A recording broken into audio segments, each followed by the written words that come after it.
but we are seeing some validations happening in comedy, right? Like Shane Gillis getting on SNL. I find a little redemption there.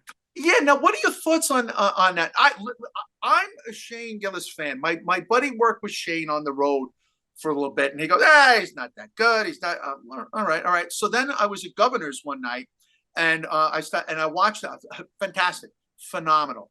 Now we all know what happened, why he wasn't on the show, which was a nonsense move, which really stunk.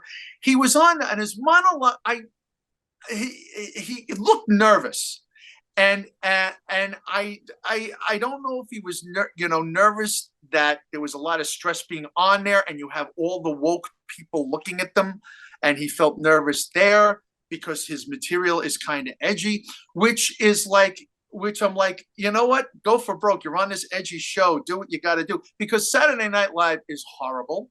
Um, and the show all the play. I mean, they spent over 5 minutes showing all the players that are on the show because everybody has to be included in there, and the show stinks. It's awful, It you has know. gone downhill.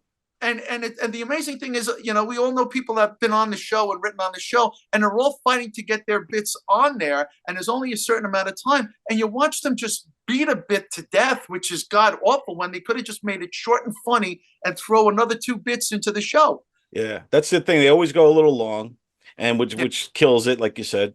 But I think with Shane, to me, I was more glad that they had to bring him on, hat in hand, and say, okay, we were wrong, whatever. And here you go. Here's your chance. I don't know what kind of deals were made or whatever, how that happened, but to me, I think it was like it was a do good. Like let's just let's just give this guy this so we could clear the slate and just but to your point about his opening monologue, I was hoping for more. I was hoping he was going to go for it, like, but I I was think I he, was too. And yeah, and the thing about it, he looked a little nervous, felt a little like not contrite. That's not a good word. A little intimidated. yeah, And the thing about it is, he is a guy that speaks his mind, has great stuff. So you think about the monologues when Carlin would come out, or Pryor would come out, or guys of that ilk would come out, where here's a guy that's going to speak his mind, going to be edgy, it's going to be brilliant, and it's part of the hip vibe that Saturday Night Live had. And I'm going back when we were kids back then, but to see somebody in that genre come out and feel like he's contrived, that he can't really say what he wants in the spirit of comedy, and then have these sketches after him that are so milk toast and stink. It just shows you where Saturday Night Live is and where the state of comedy is right now. yeah, yeah, and like I don't know if Shane made some kind of handshake deal with them and said, okay, I will not go crazy. I know it's a live show. I'm just gonna play by the rule book here.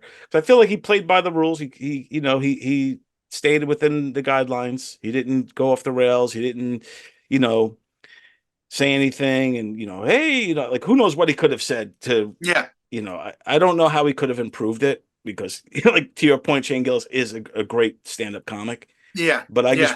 I wish he would have found it within him to just do, just I don't know, just a little punch harder, I guess. It's like when you go to adopt a dog and you go to the kennel, and there's a Rottweiler in there and he's trying to be. You can pet him. See, he's friendly and he likes children. And but yeah, That's a great way to and it's put like, it.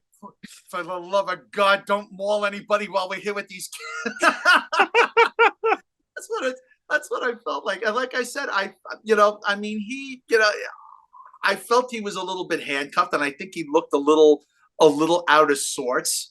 And like I said, I'm not damning him. I'm a very big fan of his. I think Yeah, he's I think great. he's great.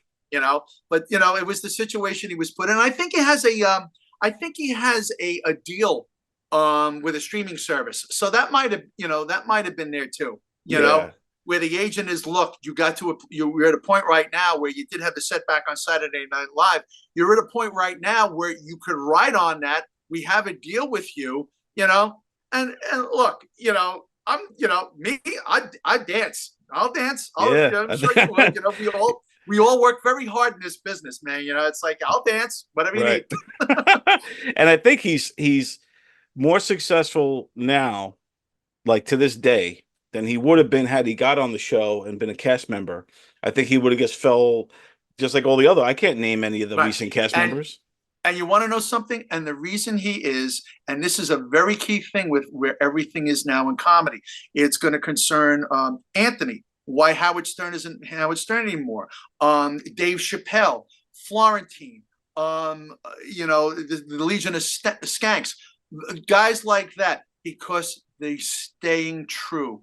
They're staying true. They're not backing down. And comedy right now, is to me is staying true.